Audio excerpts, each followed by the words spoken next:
Hi everyone, this is Jennifer from Junk Journals by Jen, where journaling is about the journey. Welcome back. Today I'm going to show you my top 10 books to look for when creating junk journals.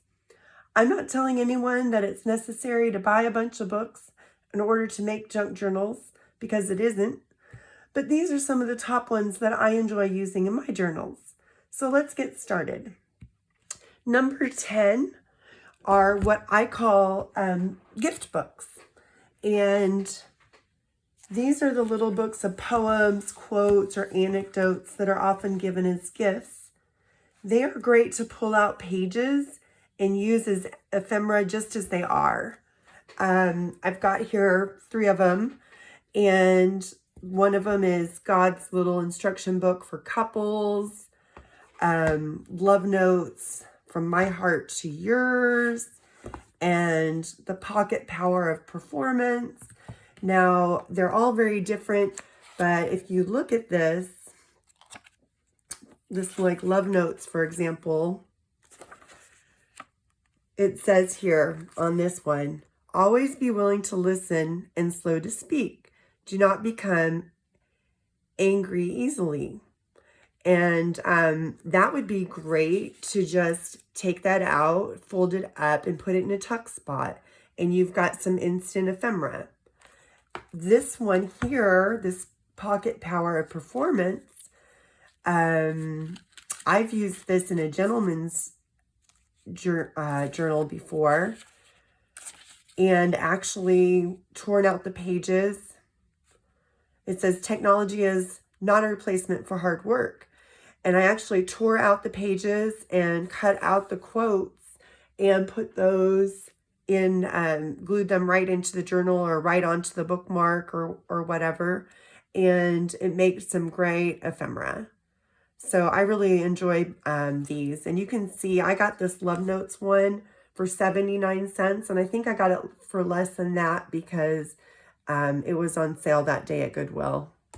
So that's my number 10 pick, are gift books. Number 9 are vintage cookbooks. And I love vintage cookbooks. The pages are often a beautiful worn color. I especially love to tie a recipe into a journal theme. Like, well, let me show you this cookbook first. I recently got this one in Iowa at a thrift store. And it's Better Homes and Gardens Cookies for Christmas. And I'm working on some Christmas junk journals right now, so I thought this would be perfect. It's got some great pictures. It's got great recipes. The pages are kind of yellowed a little bit. I think this one came out in I want to say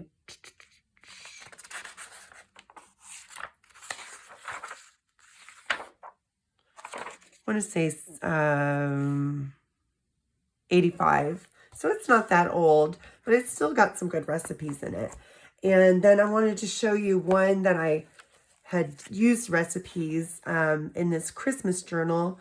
Like on here on this collage, I used holiday spritz cookies and 5 Christmas ginger snap recipe. And I thought it made just a really cute collage for the center of the signature. So that's my number 9, are vintage cookbooks. Okay, number 8 are art books. Art books are wonderful resources. And this is one, it's called India, Art and Culture. And I picked this up at Goodwill. I thought it was quite a find. It has some beautiful pages in it. I thought these would make great background pages. That one's really pretty. This one, look how cute these are. I'm not sure exactly what they are. Bears, maybe? Something like that. Oh, this one is really pretty. This lion. It's got some great pages in it. And I guess these art books or tabletop books, you'd call them, make great books if you can find a good deal on them. These are the ones that I'll just come across and pick up when I see them for a good deal. Also, if you like what you see here today or find it useful, please like, subscribe, and share. Really helps me out, and I want to thank you for your support. I really do appreciate it. Number 7 are old textbooks. I found this one in Iowa also, and these were $2 at the antique store. This one is Statistics and Research, and it has a bunch of really cool tables in it and formulas. You can see it's got some really neat formulas. It's got some cool tables in it. I won't pretend to understand any of it, but I guess these people did. They made notes in there, which I think is also really, really cool.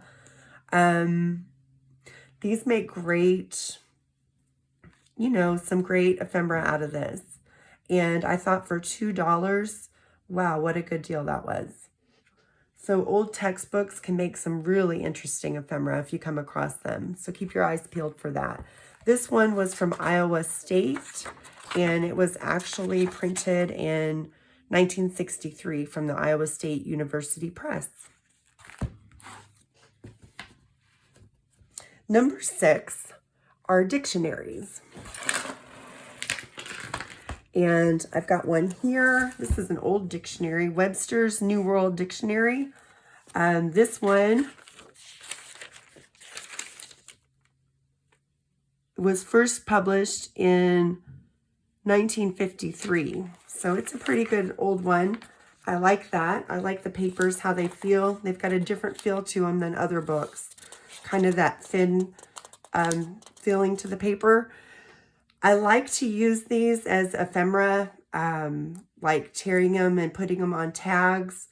And also, I like to tear the words out and use them for prompts or inspiration in my journals. And I often will use that pieces of a dictionary on these ladders that I'll make. I've got one here to show you. These little ladders, and you open them up and you can just cut a word from the dictionary and glue it right in there. I've done that many times. That one says love, friendship, confidence. So if you have a certain theme that you want your ladder to have, you can just look the word up and cut it out of the dictionary. It's a perfect place. I mean, you could type it up as well, but you get a cool look out of the dictionary. So that is number 6. Number 5 are encyclopedias. Now, I'm not talking about a set of encyclopedias unless you're lucky enough to have one. I wish I still had my set from when I was a kid. But there are plenty of these one single book of encyclopedias. I got this one from Thrift Books, and it's Children's Encyclopedia, the book that explains everything. This one is pretty neat, and I really find them great resources for pictures to fussy cut. And this one has lots of good pictures of animals in it. So here's some birds. We've got pictures of, if you were making a botanical one, here's some forest, things about forests. You could actually put this whole thing in it or make a bookmark out of it, would be a cool thing to do with that. We've got page on trees.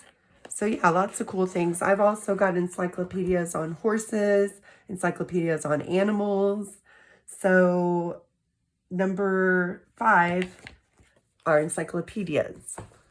Number 4 are children's books, especially vintage. I don't make a ton of children's junk journals. I would like to start making more, and I probably will, but I do find the children's books to be great resources for cute pictures to make tags and ephemera out of. And like, this is a great resource right here for a Christmas journal to make ephemera. And another tip, if you want to use certain pages out of one of these smaller kids books and put it in a full-size journal, you don't have to just fold the page in half. You can actually take both pages out, washi tape them together, and then sew them into your book. I've done that. Actually, I can show you that right now on this Christmas book. That's how I did these pages. This page here came out of a smaller book and I wanted it right side up. So I washi taped it, and the other half of it is the back side. So here it's washi taped, and the back side of it is right here. So you get, you know, both sides upright. It doesn't have to be folded over. Hope that makes sense and that you find that helpful. Okay, number 3, music books. I just found a really good deal on these. These were $1 a piece, and I love to use music books as background papers, also as pieces of collages. I will often tear them and just use them as pieces of collages. I've got some here as background. Let's see. Oh, here we go. This one I used it as the center of a signature and then just did some stenciling over it to decorate it. But yeah, music books are definitely one of my favorite, and they're number 3. Number 2 are garden books. This is the Dallas Arboretum and Botanical Garden, and it has beautiful pictures. This one, if you're looking for it, it was printed in 2010. Here's the number, if you can read it. It's 13,978,1,934,812,594. Let me just show you some of the pictures in this book. I've used so many of them, but there's so many beautiful pictures.